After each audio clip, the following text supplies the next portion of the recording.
Enggak. Assalamualaikum warahmatullahi wabarakatuh. Di sini kami kelompok Matahari dari 03 mengerjakan tugas besar keamanan cyber yang kedua, yaitu tentang forensik digital. Nah, di sini saya memperkenalkan diri, Damara Galuh Pembayun dengan NIM 231102110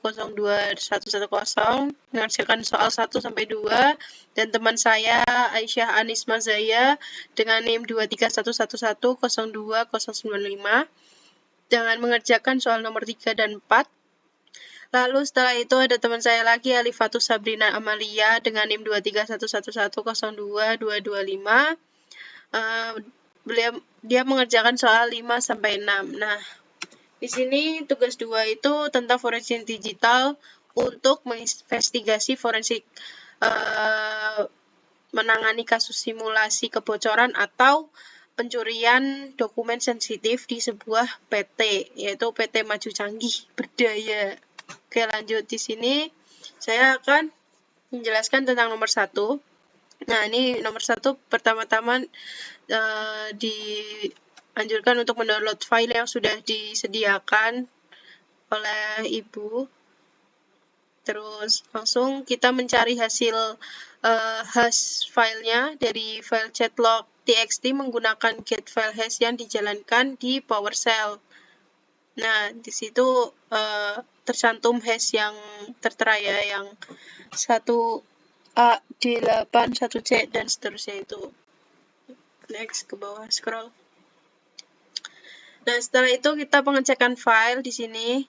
File image itu terbukti ya di hari Minggu tanggal 15 Desember. Setelah itu lalu download aplikasi Autopsy untuk investigasinya. Untuk membuka file John flash disk itu kita new cache dulu di awal, terus kita add data source, terus pilih disk image atau VM file di bagian situ. Lanjut.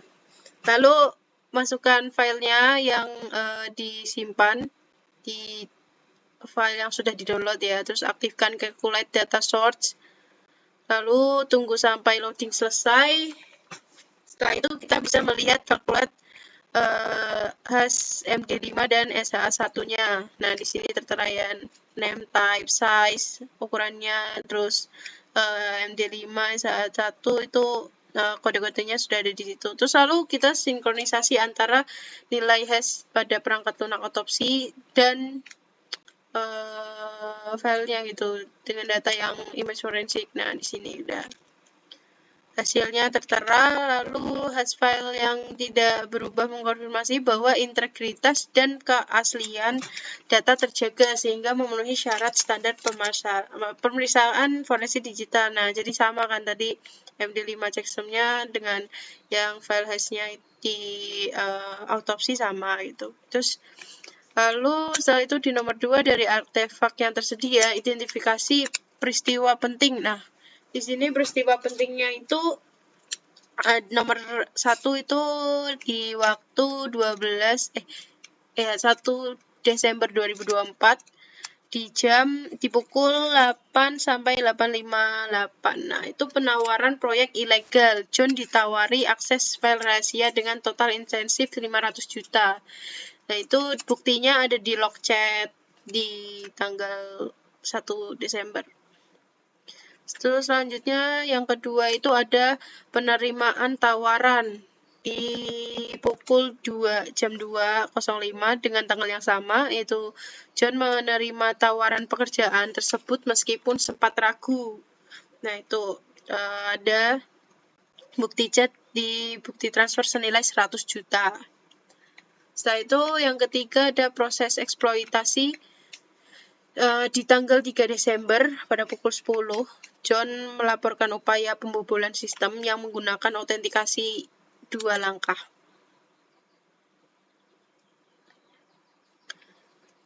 Lalu yang keempat ada pengiriman data di tanggal 6 Desember jam 9. Ini ada file rahasia diunggah dan dikirimkan melalui tautan dokumen Google Drive tanpa proteksi kata sandi. Sini bukti chatnya ada tautan link dokumen Google Drive di situ. Terus yang kelima di tanggal yang sama juga di jam 95 ada pelunasan pembayaran. John menerima sisa pembayaran 400 juta dan menyerahkan password file yang diperlukan. Nah, di sini ada bukti chatnya juga di transfer 400 juta dan mendata file. Lalu yang keenam, yang terakhir itu ada konfirmasi penyelesaian. Di tanggal yang sama tetapi waktu yang berbeda yaitu 10.40 pihak eksternal itu bos beliau mengkonfirmasi bahwa file telah diterima dan berhasil diakses. Nah, itu ada di log chat tanggal 6 Desember pukul 10.40 malam. Selanjutnya akan dijelaskan oleh teman saya. Oke, selanjutnya untuk nomor 3, berdasarkan hasil investigasi yang sudah saya lakukan, telah berhasil mengidentifikasi bahwa seluruh bukti substansial yang diperlukan untuk memvalidasi tindak pidana pencurian data ini secara komprehensif, di mana saya tidak hanya menemukan dokumen yang dicuri, tetapi juga saya menemukan ekosistem pendukung kejahatan tersebut. Untuk yang pertama, barang bukti yang ditemukan adalah bukti bukti transfer dulu, di mana ditemukan 2 file gambar, yaitu transfer pada tanggal 1 Desember di sebelah kiri, dan yang kedua ada di tanggal 6 Desember. Bukti ini sangat krusial karena mengonfirmasikan adanya motif ekonomi di balik pencurian ini dengan total transaksi mencapai 500 juta. Yang kedua ada bukti modus operandi atau URL docs, di mana dokumen ini berisi tautan atau link Google Drive yang digunakan pelaku sebagai alat atau jalur pengiriman dokumen, alat atau rahasia tersebut kepada pembeli begitu. Yang ketiga ada barang bukti pencurian. Pada desain XYZ123_ENC PDF, ini adalah objek kejahatannya, yaitu dokumen desain produk rahasia perusahaan yang berhasil saya recover dan saya ambil dari flash disk milik John. Kemudian untuk nomor 4, setelah mengamankan file transkripsi dari aplikasi otopsi tadi, tantangan selanjutnya adalah mengakses isinya. Saya melakukan serangkaian langkah teknis menggunakan sistem operasi Kali Linux. Untuk alur kerja atau step by step-nya, yang pertama ada ekstraksi artefak atau langkah awal adalah mengambil file desain XYZ123_ENC ini dan URL docs dari hasil imaging flash disk menggunakan autopsi. Yang kedua, generate hash file atau bisa disebut saya melakukan generate hash pada file transkripsi untuk mempersiapkan proses pencarian kata sandi. Yang ketiga ada persiapan word list atau saya mengekstrak file ProQ.txt, yaitu sebuah word list standar industri yang berisi jutaan kombinasi kata sandi untuk melakukan serangan kamus atau bisa disebut dictionary attack. Yang keempat, saya melakukan proses brute force dan tracking, di mana saya menggunakan alat bantu di Kali Linux. Saya melakukan serangan terhadap file tersebut. Hasilnya untuk file desain XYZ123_ENC PDF berhasil ditembus dengan password secret. Yang kedua ada file URL docs berhasil ditembus dengan password open. Dan yang terakhir ada di akses data akhir. Setelah password ditemukan, tim berhasil membuka dokumen tersebut secara penuh untuk memverifikasi isinya sebagai bukti sah di persidangan. Selanjutnya akan dijelaskan oleh teman saya.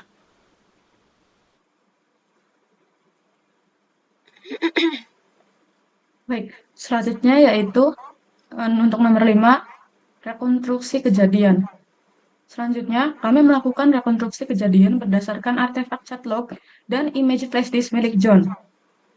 Untuk peristiwa 1, pada 1 Desember 2024 pukul 8.12 dari file chat log txt ditemukan percakapan di mana pihak bernama bos sebelah meminta John untuk mengambil dokumen desain rahasia perusahaan dengan imbalan uang 500 juta. Barang buktinya yaitu berupa chat log txt yang di mana menunjukkan chat jam 8.12. Selanjutnya, untuk peristiwa 2 masih di tanggal yang sama, sekitar pukul 14.06 hingga 14.15, ditemukan konfirmasi transfer uang muka sebesar 100 juta rupiah sebagai tanda kesepakatan awal. Untuk barang buktinya, yaitu ada di chatlog txt dan transfer 1 Desember. Selanjutnya, pada peristiwa ketiga, pada 3 Desember 2024, John melaporkan adanya kesulitan mengakses sistem internal perusahaan. Dalam percakapan tersebut, bos sebelah menawarkan bantuan teknis dari tim IT untuk membantu bypass sistem keamanan. Barang buktinya yaitu berupa chatlog txt. Peristiwa 4, pada 6 Desember 2024, dari hasil analisis image flash disk ditemukan file dokumen desain rahasia perusahaan beserta metadata waktunya yang menunjukkan dokumen tersebut telah disalin dan disimpan oleh John. Barang buktinya yaitu metadata file dari desain XYZ123 PDF.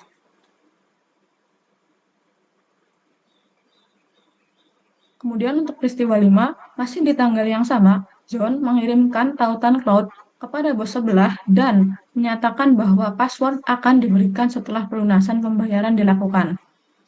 Untuk barang buktinya yaitu chatlog txt dan URL docs. Dan yang terakhir yaitu peristiwa nomor 6, setelah pembayaran sebesar 400 juta rupiah diterima, John memberikan password akses dokumen.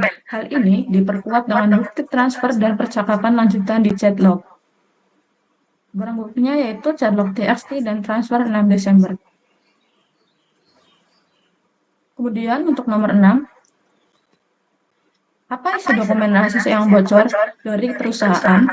Dokumen yang mengalami kebocoran adalah dokumen desain produk internal milik PT Maju Canggih Berdaya yang tersimpan dalam berkas desain XYZ123 PDF.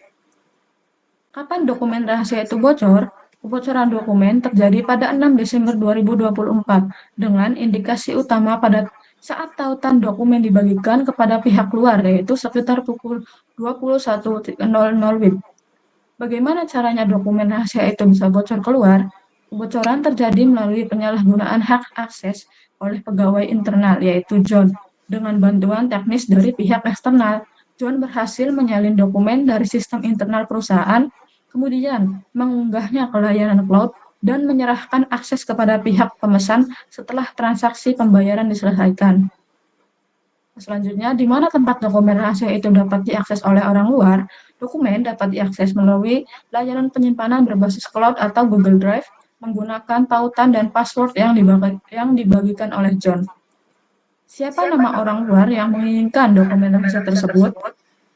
Pihak luar yang menginisialisasi dan menerima dokumen menggunakan alias bos sebelah berdasarkan analisis bukti transaksi keuangan. Nama Mukio tercantum sebagai pengirim dana pelunasan, sehingga individu tersebut dapat dikaitkan dengan identitas pihak pemesan dokumen. Kemudian yang terakhir, apa motif terjadinya kebocoran dokumen rahasia itu? Motif kebocoran didorong oleh keuntungan finansial yang signifikan, yaitu total imbalan sebesar 500 juta rupiah, serta adanya ikatan personal dan tekanan moral berupa hutang budi John terhadap pihak sebelah. Sekian, saya kembalikan ke rekan saya. Oke, baik. Di sini cukup sekian dari kelompok kami Matahari. Kurang lebihnya seperti itu untuk tugas 2 forensik digital. Mungkin kami tutup. Wassalamualaikum warahmatullahi wabarakatuh. Terima kasih.